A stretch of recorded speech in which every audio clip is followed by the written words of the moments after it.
My name is Carl Krigo, and I am the instructor for the CFA Level 1 review courses here at NYSSA. In this video, we're going to be talking about how to prepare for the CFA Level 1 exam. There are 18 study sessions for the Level 1 examination. The CFA Institute believes that you should study at least 15 to 20 hours per study session, so your total study time will be somewhere between 270 to 360 hours of prep. That means that you're going to have to dedicate a lot of time out of your schedule to prepare for this exam.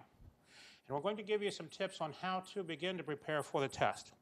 As soon as you've registered with the CFA Institute, you'll receive your study materials, and you should begin immediately to review a topic area. I recommend that you start with ethics. Ethics is one where there's not a lot of math involved with it. As a matter of fact, there's none. And it's something that you probably have some experience with through work, and you can then begin to look at the standards of professional conduct, or code of ethics, and see what your requirements are under that as a CFA candidate. Do not memorize the standard numbers within the code of ethics. You're going to have to concentrate on how to apply them to factual situations. Another thing is to be able to use the calculator required for the exam. There are only two calculators you can use on the test, the HP 12C and the TI BA2 Plus. Now, we do offer courses here at NYSSA on how to use these two calculators. You can check our website for the time of those offerings of those courses in here. Another area where people have some difficulty you should be looking at is quant and financial reporting and analysis. The calculators are used a lot in quant, so you're getting double coverage there with that. And with financial reporting and analysis, you need to have a good understanding of basic financial accounting. So you need to review debits and credits, income statement, balance sheet, statement of cash flow.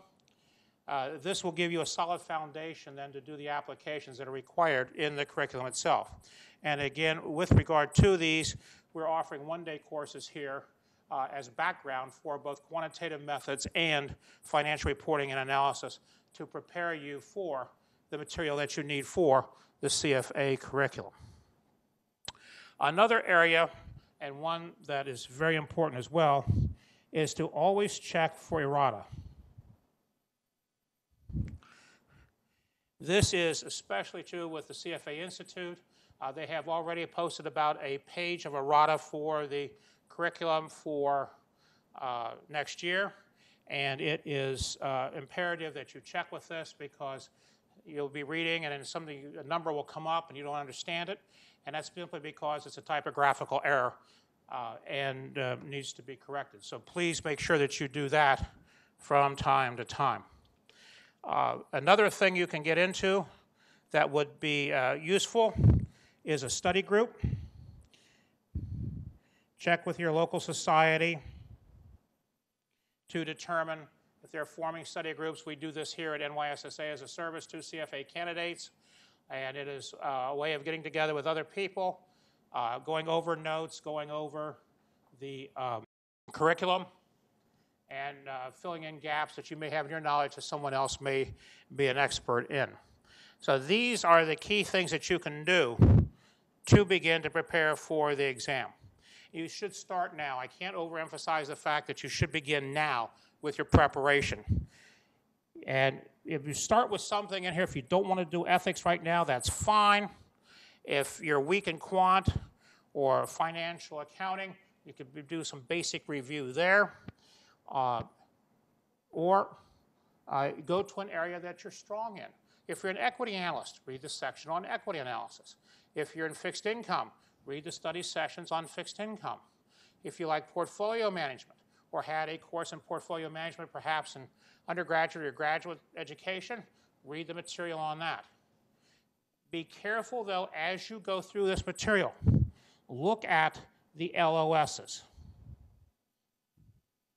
Now, the LOSs, they stand for Learning Outcome Statements. They are at the beginning of each reading.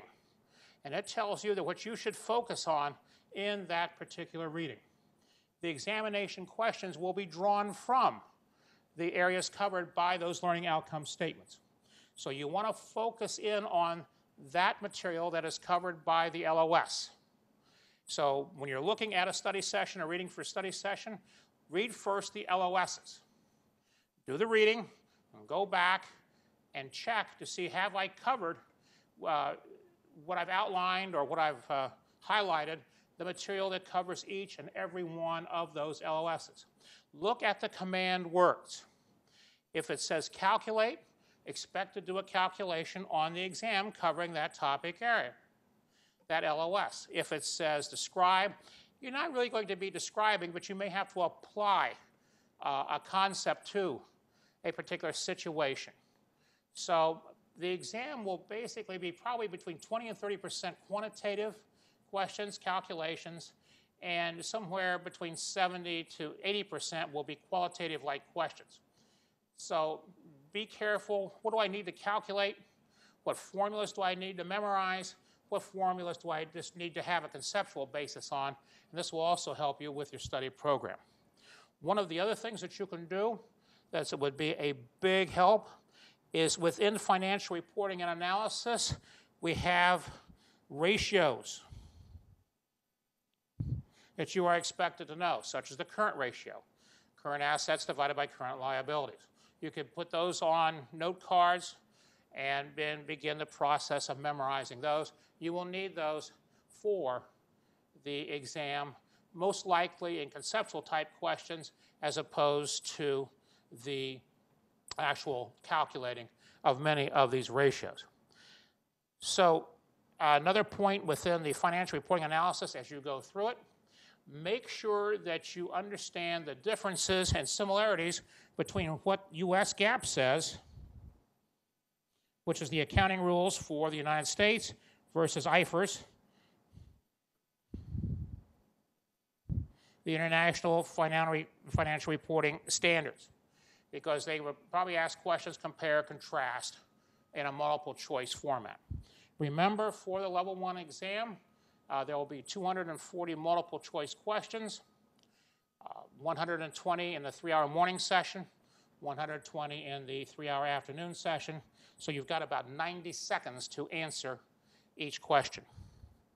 This should give you a good foundation to begin your preparation for the program.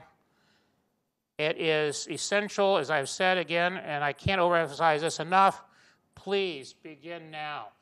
You can't wait until the very end. There's simply too much material to go through to wait a month or month and a half before the exam to begin to prepare. This is a race that goes to the slow person, that is to say the one who chips away at it each and every day or each and every week. And this is what you need to do now. I wish you the very best with your study program and hope that you'll be successful in it in the coming year. Thank you.